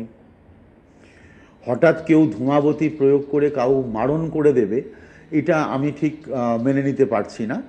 হয়তো অন্য কিছু তিনি করছেন কিন্তু মুখে বলছেন এরকম কথা, এটা করাটা খুব কঠিন ব্যাপার। এটা সম্ভাবনা, কারণ তুমি ব্রহ্মময়ীকে ডিরেক্ট করতে পারো না, আবার এরকম এতখানি ডিস্ট্রাকশনের জন্য। তুমি কেউ যদি ডিস্ট্রাকশনে থাকে তাকে সামলানোর জন্য তুমি প্রার্থনা করতে পারো, তার প্রসেস তন্ত্রে আছে।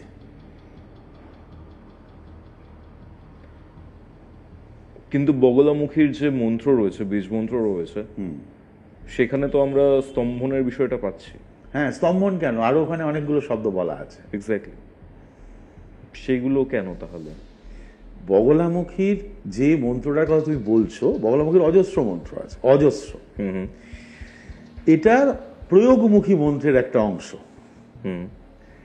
প্রয়োগমুখী শব্দটা নিয়ে আমি তোমায় পরে বলছি, তার আগে বলি এটা তুমি যে মন্ত্রটার কথা উল্লেখ করছো তার একটা অংশ আমি তোমায় বলি। ওং লিং বগলামুখী সর্বদুষ্টানাং বাচং মুখং পদং স্তম্ভয় জিহ্বায় কিলয় কিলয় বুদ্ধিং নাশয় লিং ওং স্বাহা। ঠিক আছে, এটা খুব ভয়ঙ্কর কোনো মন্ত্র নয়, এটা প্রার্থনা মন্ত্র। বগলামুখী নামের আগে লিং ব্যবহার করা হয়েছে। লিং হচ্ছে কামবীজ। আচ্ছা, মাকে প্রেজ করা হচ্ছে। যে আমি তোমার কাছ থেকে এইটুকু সহায়তা চাইছি যে আমার শত্রু তোমার কাছে প্রকট কিসে হতে পারে? তোমার গাল দিতে পারে, এই বাচক মুখং তেড়ে এসে মারতে পারে, পদম স্তম্ভ। তার দেখো, তার শত্রুতাটাকে নিয়ে আমরা কিন্তু ভাবছি। এখানে আমরা যে প্রে করছি তার শত্রুতা করবার স্টাইলকে থামানোর জন্য। মানুষটার ওপরেতে কোনো শত্রুতা মানে কোনো ডিরেক্ট কোনো অ্যাটাকিং বা কোনো সিস্টেম কিন্তু এই মন্ত্রে নেই। ওকে, তাই না? আমরা লাস্টলি তার কাছ থেকে কি স্তম্ভন করতে বলছি? তার এই যে বুদ্ধি, যে বুদ্ধির জন্য সে উৎপাত করছে, সেই বুদ্ধিকে শুভ বুদ্ধিতে টার্ন করবার জন্য চেষ্টা করতে বলছি, এবং এই খারাপ বুদ্ধিকে স্তম্ভনের জন্য মাকে অনুরোধ করা হচ্ছে। এর মধ্যে কোনো অ্যাটাক নেই। ওকে ওকে ওকে ওকে এটা ব্রহ্মাণ্ডের কাছে একটা প্রার্থনা করা হচ্ছে যে ভেতরে যে অশুভ বুদ্ধির উদয় হয়েছে ওই পার্টিকুলার মানুষটির বা মানুষগুলির, তাদের যেন শুভ বুদ্ধির উদয় হয়, তারা যেন এই ক্রিয়াগুলি থেকে বিরত থাকে। ওকে ওকে ওকে ওকে মানে পুরো জিনিসটাই মানে একটা গ্রে জোনের মধ্যে রয়েছে আমার যা মনে হয়। সেটা হচ্ছে যে কেউ আমার শত্রু, তার শত্রুতাটাকে বিনাশ করা হচ্ছে। হ্যাঁ, তন্ত্রে আমরা যে প্রয়োগ করি সেই প্রয়োগ হচ্ছে প্রবৃত্তিকে নাশ করা। ওকে, কোনো কারুকে অ্যাটাক করার জন্য তন্ত্র নয়। এবার তুমি হয়তো বলতে পারবে, মহারাজ তা কি হচ্ছে না? এটাই হচ্ছে, অমুক জায়গায় দেখেছি, তুমি হাজার একটা ঘটনা তুমিও দেখেছো, আমিও দেখেছি। এগুলো তন্ত্রের নামে চালানো হচ্ছে।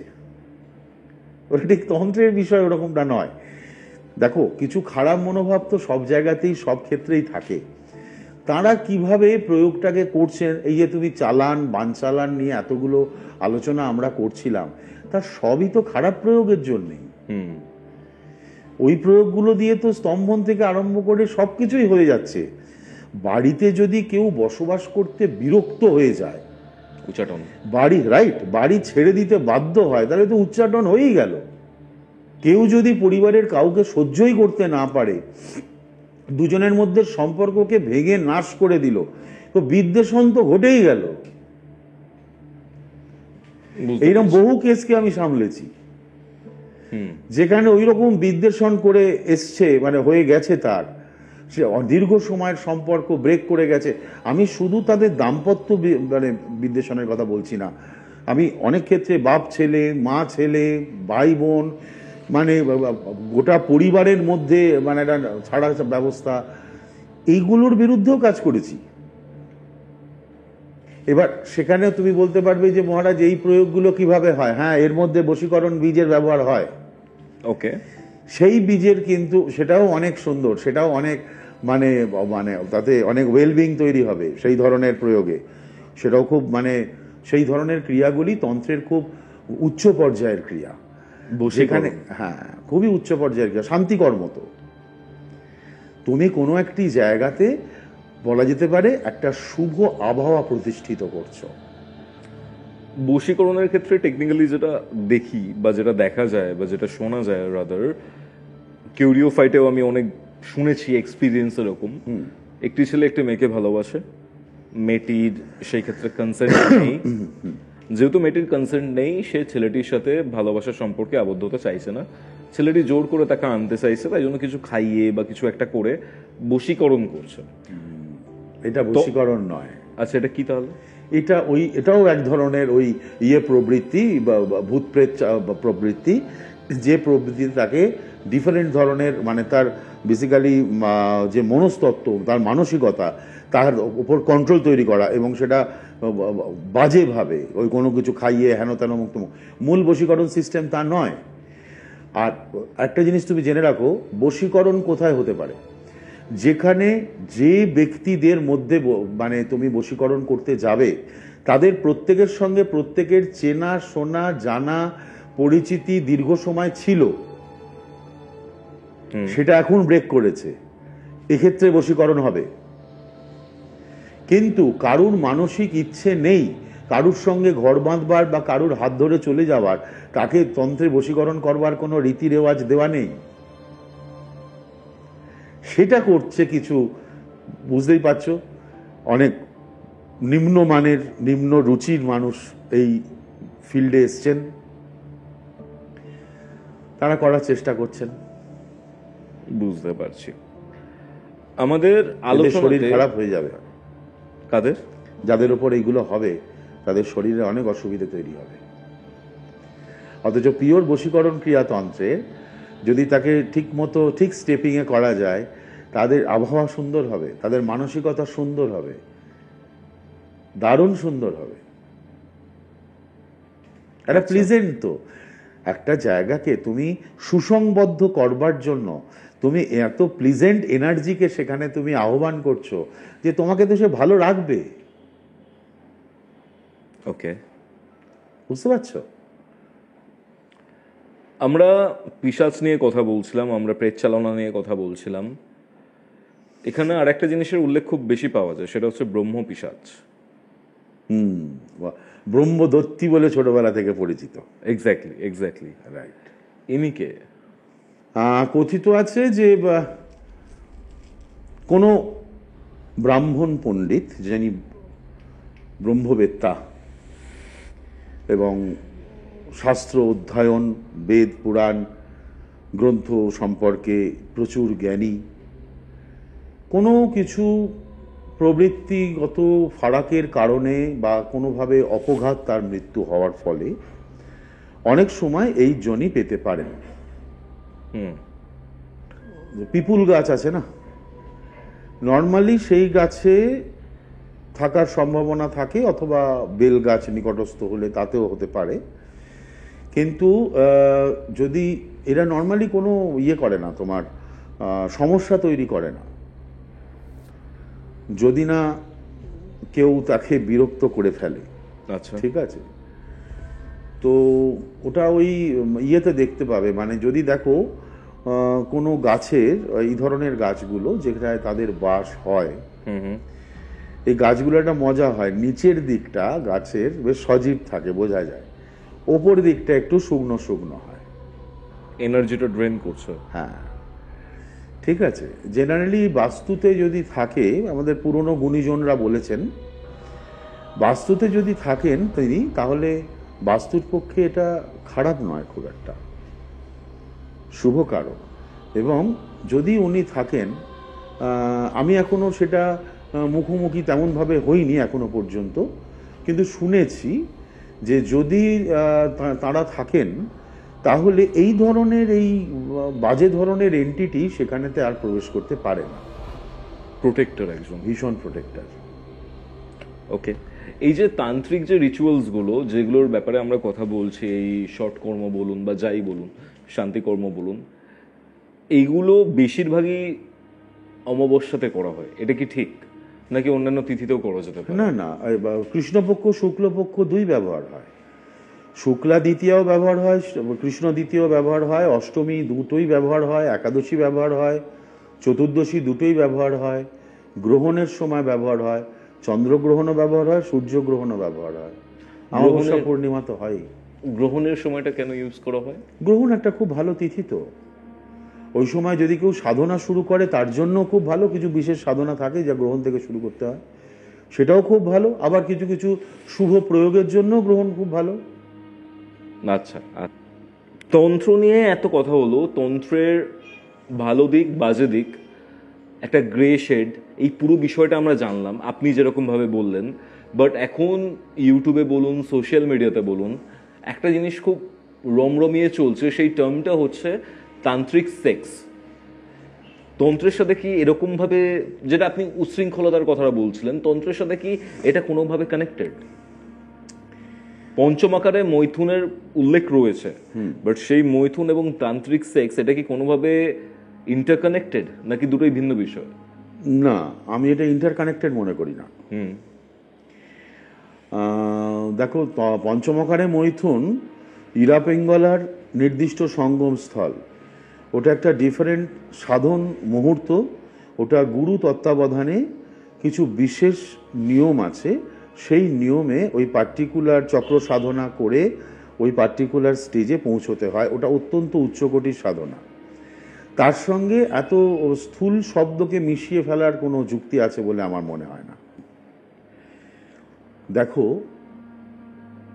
তন্ত্রে মৈথুন সাধনার তো উল্লেখ রয়েছে, আমি কিন্তু শব্দটা ব্যবহার করছি সাধনা।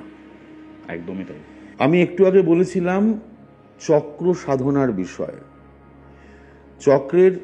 চক্র সাধনার অনেক রকম রীতি রেওয়াজ আছে। কখনো গুরু পরম্পরা যদি মনে করেন কোনো পার্টিকুলার সাধক সাধিকা বা গ্রুপস অফ সাধক সাধিকা তাদের গুরু পরম্পরা নির্বাচন করেন, তারা চক্র সাধনার জন্য এবল এবং তারা উচ্চতম সাধনাতে যেতে পারে। কয়েকজন, হয়তো সেটার ক্ষেত্রে গুটি কয়েক যান, একজন দুজন, তারা মৈথুন সাধনা অবধি পৌঁছতে পারে। কারণ প্রবৃত্তির চরমতম সাধনা, এই সাধনায় যদি পা হড়কায় তাহলে সাধক বা সাধিকা যিনিই হন না কেন তার কোনো অবস্থাতেই তন্ত্রে সফলতা আসবে না। সুতরাং এটা শুধুমাত্র সাধনার মধ্যে সীমাবদ্ধ। যাদের মধ্যেই সাধনা, এই মৈথুন সাধনা যারাই করবেন তারা প্রত্যেকেই সাধক কিংবা সাধিকা। এখানে কিন্তু কোনো রকম ওই যে মানে অন্য কেউ, মানে কেউ কোনো ক্লায়েন্টস এসছেন তান্ত্রিকের কাছে, সে এই ব্যাপারগুলোতে তাদের কোনো ইনভলভমেন্টের ফ্যাক্টর নেই, কারণ আমজনতা সাধক সাধিকা নন। শুধু তন্ত্রের মধ্যে উপস্থিত যারা আছেন, শাস্ত্রে তো মৈথুন সাধনার উল্লেখ রয়েছে, তো সেক্ষেত্রে এটা আলাদা বিষয়। সেক্ষেত্রে সেটাকে এরকম একটা স্থূল বিষয়ের মধ্যে ঢুকিয়ে ফেলার খুব একটা ব্যাপার নেই। হয়তো ইদানিংকালে অনেকের এই অসুবিধে হচ্ছে, সেক্ষেত্রে সবাইকে সচেতন থাকতে হবে যে বিষয়টা শুধুমাত্র সাধনার ক্ষেত্রে, যারা সাধক তাদের ক্ষেত্রেই সীমাবদ্ধ, এক্ষেত্রে বাকিদের জুড়ে যাওয়ার কোনো বিষয় নেই। হ্যাঁ, মানে অনেক ক্ষেত্রে এরকমটা জানা যায় বা শুনতে পাওয়া যায়, বা আমাকেই কেউ হয়তো বলছিলেন আমাদের সাবস্ক্রাইবারদের মধ্যে যে জিনিসটা খুবই প্যাথেটিক। তথাকথিত কোনো তান্ত্রিক তিনি সেই মহিলাকে বলেছেন তার কোনো কার্য সম্পাদনের জন্য তার সাথে শারীরিক সম্পর্ক স্থাপন করতে হবে। সেই সময় তিনি ম্যানিপুলেটেড হয়ে হয়তো সেরকম একটা জায়গায় ইনভলভ হয়ে গেছিলেন, যদিও তার মানে সেখান থেকে কোনো কাজ হয়নি সেই মহিলার, বাট তাকে এক্সপ্লয়েট করা হয়েছে, এটা বুঝতে পারলাম। এবং এটা ছলনা, এটা কোনো ক্রিয়ার সঙ্গে, তন্ত্রে কোনো সৎকর্মের সঙ্গে এটা যুক্ত নয়। ওকে ওকে ওকে। তন্ত্রে কোনো ধরনের সৎকর্মে, সে বশীকরণ করুন, কেউ আকর্ষণ করুন, যদি তান্ত্রিক উপায় করতে হয় কোনো ক্রিয়া, তার ক্ষেত্রে এই বিষয়গুলোর কোনো যৌক্তিকতা নেই, এর কোনো নির্দেশিকাও নেই। ওকে, অনেক ডিটেল ডিসকাশন হয়েছে, আমরা একদম প্র্যাকটিক্যাল যে জায়গাটা সেটা নিয়ে আজকে আলোচনা করছি তন্ত্রের। একটা জিনিস বারবার মনে হয়, সেটা হচ্ছে যে ঘুমিয়ে রয়েছি, বা ধরুন কেউ কোমাতে রয়েছে, বা ধরুন আয়না, এগুলো একটা পোর্টাল হিসেবে কাজ করে প্যারানর্মাল ওয়ার্ল্ডের সাথে। অ্যাকচুয়ালি এই যে প্যারানর্মাল ওয়ার্ল্ডের সাথে আমাদের যে ওয়ার্ল্ড রয়েছে সেটার কানেকশন কিভাবে স্থাপিত হয়? যে কোনো সময় হতে পারে। আচ্ছা, কারণ পোর্টালগুলো চারিদিকেই রয়েছে। কোন সময় সেই পোর্টালকে খুলে যাচ্ছে বা কোন সময় সেই খোলা পোর্টালটা তুমি অ্যাকসেপ্ট করতে পারছো তার উপর ডিপেন্ড করছে। পোর্টাল অলওয়েজ বিদ্যমান তো। আচ্ছা, কিছু কিছু পোর্টাল কিছু কিছু বিশেষ মুহূর্তে বা বিশেষ তিথিতে হতে পারে। ভূত চতুর্দশী, হ্যাঁ, নট অনলি দ্যাট, ভূত চতুর্দশী, এর বাইরে আরো অজস্র টাইম আছে, কিন্তু কিছু না কিছু পোর্টালস থাকে। আমরা কখনো কখনো অসাবধানে কি অজানিতভাবে কোনো কোনো পোর্টালে ঢুকে পড়লে তখন প্রবলেম হয়ে যায়, ডাইমেনশন ব্রেক করে যায়, তখন আমাদের অনেকগুলো অসুবিধে তৈরি হয়ে যায়। আচ্ছা, ঠিক আছে। আর এই যে ধরো পজেস হয়, এটাও তো ধরো একটা ডিফারেন্ট ডাইমেনশনের ব্যাপার, আর একটা ডাইমেনশনের মধ্যে এসে চেপে বসা, তাই না? এটাও তো অনেকটা তাই। সেখানেতেও কিন্তু কত বিশেষ ক্ষেত্রে বিশেষ ধরনের কাজে আমি দেখেছি যে আমি কাজ করতে গিয়ে এমন কিছু কাজের অভিজ্ঞতার মধ্যে ঢুকে গেছি যে কাজের মধ্যে বেশ বেগ পেতে হচ্ছে, সেই ডাইমেনশন থেকে তুড়ি দিয়ে সরানো যাচ্ছে না। ঠিক আছে। বিশেষত আমি এটা লক্ষ্য করে দেখেছি যে, আমি একটা ছোট্ট ঘটনা বলি মধ্যে, মানে যদি তোমার সময় থাকে। না, ডেফিনেটলি বলুন। আজ থেকে অনেক বছর আগের কথা, 7, 8 কি 9 সালের কথা। তোমার মুজফ্ফরপুরের কিছুটা আগে একটা ছোট্ট জায়গাতে, সেখানেতে এক ভদ্রমহিলা, তারা বাঙালি কিন্তু প্রবাসী বাঙালি, তো সেই ভদ্রমহিলা এফেক্টেড হয়েছিলেন।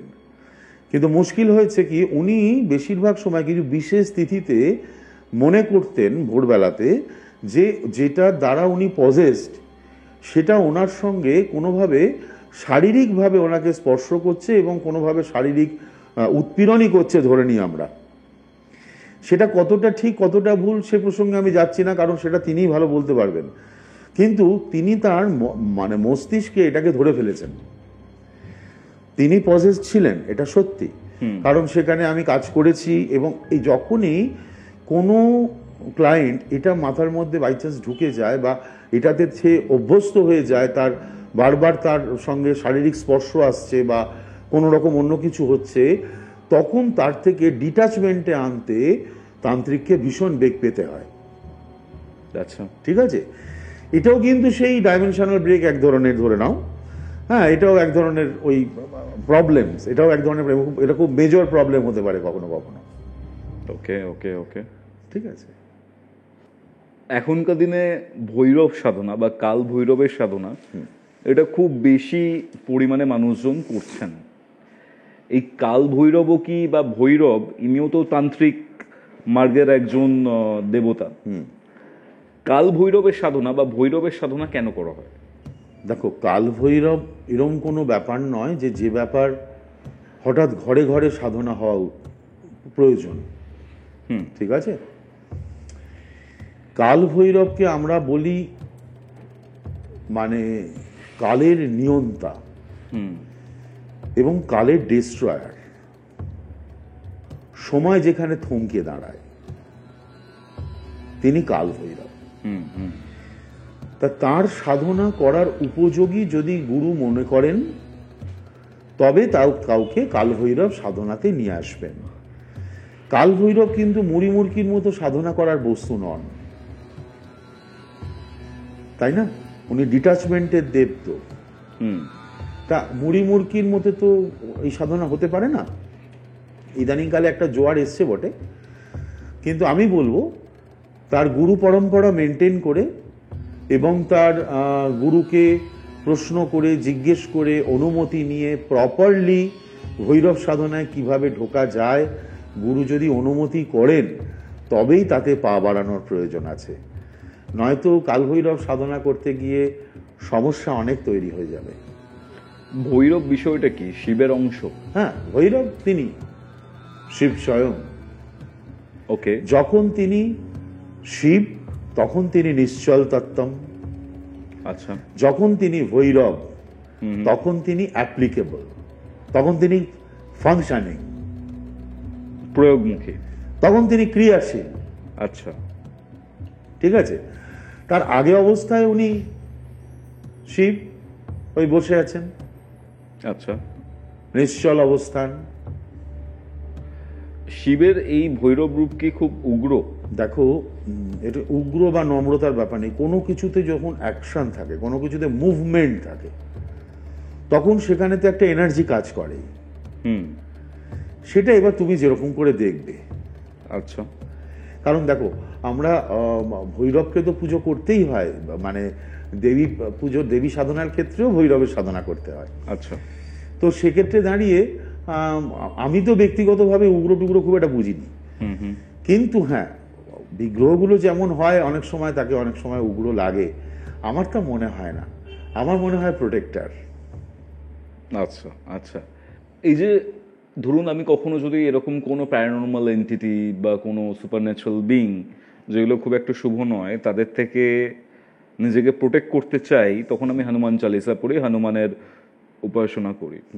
আপনি বললেন আপনি কাল ভৈরবের উপাসনা করেন, প্রোটেক্টর মনে করেন। এই যে হনুমান জি এবং শিবজি আছেন, এনাদের মধ্যে কানেকশনটা কি?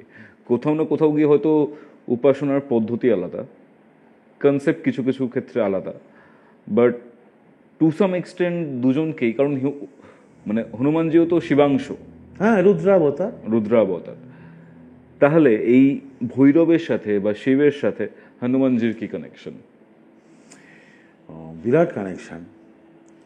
উনি তো শৈব শক্তি, বজরংবলী তো শৈব শক্তি, কিন্তু আবার তিনি বিষ্ণুর অবতারের উপাসক। হ্যাঁ, সে তো শিব নিজেও। তিনি তো রাম নাম করেন, পঞ্চমুখে রাম নাম একদম। শিব তো করেন। হ্যাঁ, এই প্রসঙ্গে একটা ছোট্ট জিনিস তোমাকে বলি। শিব বিয়ে করবেন, তো শিব বিয়ে করবেন, কিন্তু সবাই বলছেন যে তোমার আত্মীয় স্বজন এদেরও তো জানাতে হবে, তা রিশতেদার এসব তো দরকার, নইলে বিয়ে একটা বিরাট ব্যাপার। শিব খানিকক্ষণ ভাবুক হয়ে বললেন, রিশতেদার রিশতেদার আমার তো আত্মীয় স্বজন আছে। আচ্ছা। বলছে আত্মীয় স্বজন আছে? কারা তোমার আত্মীয় স্বজন? তাই প্রসঙ্গে এটি বিখ্যাত মানে শ্লোক হচ্ছে, নাতা হ্যায় রাম জি সে দুজে নাতা ছোড় দে, আশা হ্যায় রাম জি সে দুজি আশা ছোড় দে, ধন্যবাদ নির্বিবাদ রাম রাম কহিয়ে, যাই বিধি রাখে রাম সই বিধি রহিয়ে। শিবের উক্তি। রামের সঙ্গে সম্পর্ক যেখানে বেঁধেছি, সেখানে আর নতুন করে কাদের সঙ্গে সম্পর্ক পাতাবো? সবই তো রাম। তিনি ব্রহ্মাণ্ডের উল্লেখ করছেন। আচ্ছা। রাম শব্দ দিয়ে এখানে ব্রহ্মাণ্ড উল্লেখ করছেন। গোটা ব্রহ্মাণ্ডই তো আমার আত্মীয় স্বজন, অমুক তমুক। আমি আবার আলাদা করে কোথায় রাম আত্মীয় খুঁজবো? একদম। দেখো ব্যাপকতা। শিব বোম তত্ত্বের অধিকারী, তাই তো? আকাশ তত্ত্ব। ব্যাপকতা অসীম, যার শেষ নেই। তিনি দেখো তার এক্সপ্লেনেশন সবটাই কিন্তু এমন যেখানে তুমি কিছু শেষ করতে পারবে না, কাউন্টলেস। হ্যাঁ, একদম। আরো কয়েকটা জিনিসে তুমি একই কাউন্টলেস ফ্যাক্টরটা পাবে। দেখো, সবাই বলছেন যে বর হয়ে তো যাবে, তো মাথায় একটা স্বর্ণ মুকুট ফুকুট তো লাগবে। কি একই বস্তু? খানিকক্ষণ ভেবে বললেন, এও তো মহা মুশকিলের, কারণ স্বর্ণ মুকুট এক মহা বিপজ্জনক। আমার তো এই জটা রয়েছে, এর মাথায় যদি একটা স্বর্ণ মুকুট বসাই, সোনার বড় উৎপাত আছে। যার মাথায় চাপবে তা সে অহংকারে ফুলবে, আর যে ওটা পাবে না সে জ্বালায় জ্বলবে। তাহলে এমন বস্তু আমি নেব না যা আমাকে ফোলাবে, অন্যকে জ্বালাবে। একদম। এবার জানো তো, মুকুটের ওপরে একটা বন্ধনী দেওয়া হয়। হ্যাঁ, মুকুটের ওপর বন্ধনীটা তৈরি করেছেন দেখো প্রভু। সাপ জটার উপর একটা আছে না? হ্যাঁ, গলাতেও তো আছে। সে তো আছে, জটায় চন্দ্র আছে। হ্যাঁ, ওটা তো চন্দ্র লুকিয়েছিলেন বলে, কিন্তু বন্ধনীটা কিসের জটার? ও, সাপের। সাপের বন্ধনী। আচ্ছা। সংসারে প্রবেশ করতে যাচ্ছেন, এমন জিনিস দেখিয়ে দিলেন যে সংসারে প্রবেশ করতে গেলে মাথার উপরে কাল চেপে থাকে।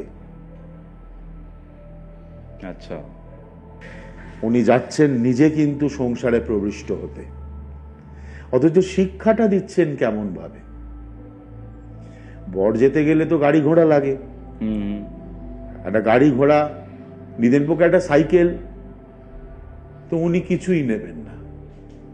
উনি বলছেন, কেন? নন্দী মহারাজ আছেন, আমি ওতে চেপেই যাব।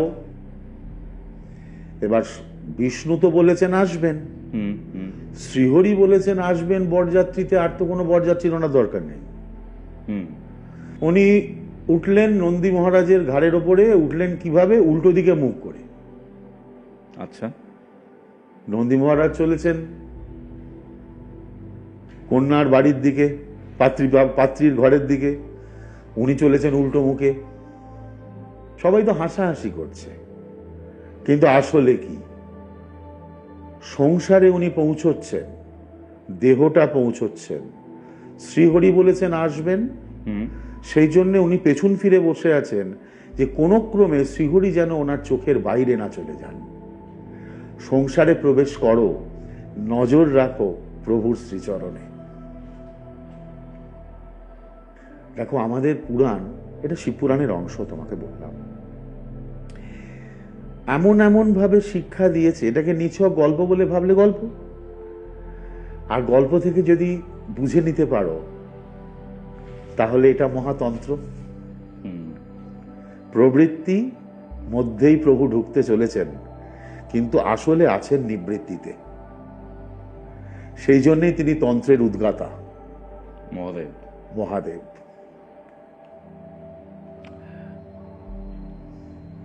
হনুমানজির কানেকশনটা কিভাবে আসছে? দেখো কানেকশন তো সবকিছুতেই সবার রয়েছেন। বজরংবলী নিজে তো শৈব অবতার, রুদ্রাবতার। বজরংবলীর পুজো যারা করেন, যারা বজরংবলীর আরাধনা আমরা করি, যাদের উপাস্য, তারা তো প্রকারান্তরে শিব পুজোই করে চলেন। আবার প্রকারান্তরে সর্বদেবদেবীর পুজোই করে চলেন। কেন না, বজরং সর্বদেবদেবীর প্রিয়। যে বজরঙের চরণে থাকে সব দেবদেবীর চরণে সে থাকে, যে বজরঙের চরণে থাকে সে সমস্ত গুরুমণ্ডলীর চরণে থাকে। বজরংবলী স্বয়ং তো গুরুতত্ত্ব একদম।